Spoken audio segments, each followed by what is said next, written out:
Hello everybody, I just thought I'd give you the final video of the series. The bike's complete, so I just thought I'd give you a bit of a tour, bit of a show round really. Everything went together reasonably well. There's always a few niggles in modelling, but you get over them. So I thought I'd just give you the last look round. This will be the final video. I'll see if I can get up close, if I can get the thing to focus.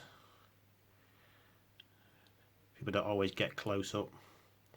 Dust is a nightmare, so if there's any little white spots on the tank, I do apologise. I keep wiping it down, but being black, it just attracts the dust, and obviously you see it. So I do apologise if you see any white spots on the tank, but it is a bit of a nightmare, and that's like even with a real one probably. So anybody who's got the real one, I could probably vouch for that if you've got one. But yeah, if you want to have a go at one of these kits, they're not cheap, but as you can see, they certainly produce a nice kit at the end of it. It's a lot of time. I can't even tell you how long I've spent. People say, how long does it take you? I have no idea.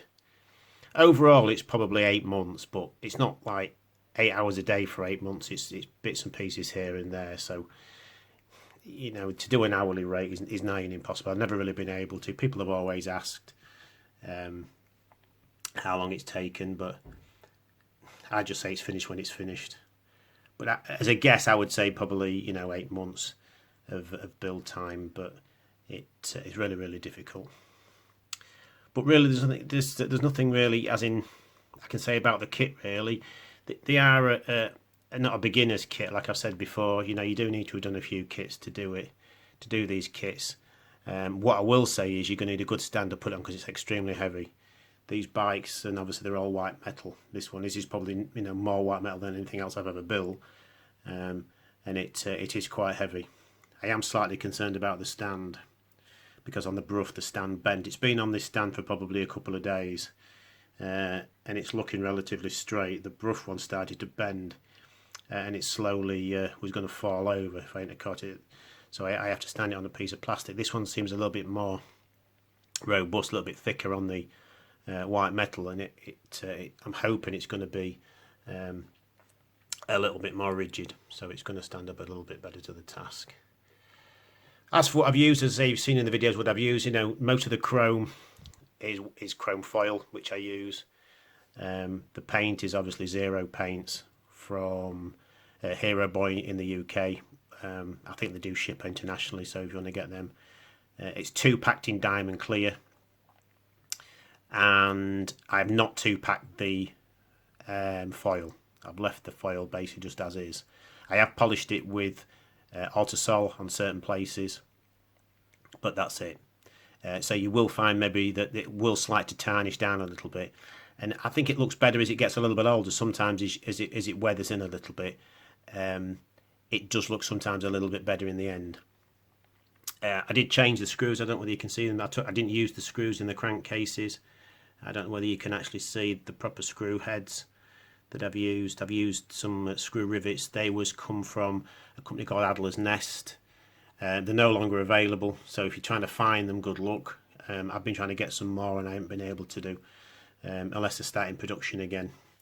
So I don't want to say like it's not like a ha you can't buy any, but if you can find them, grab them, because they do give a nice finish.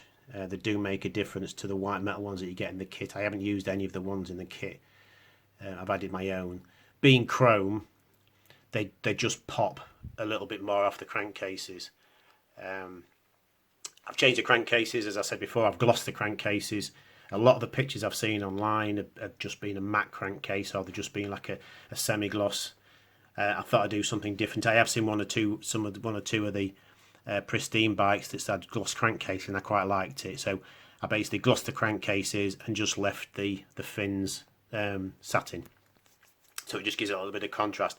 There's a lot of black on the bike, so if you can break up the bike a little bit, break up the back with just different tones of black or different finishes of black, it does make a big difference. So it is still black, but it just breaks up the fins to the crankcases.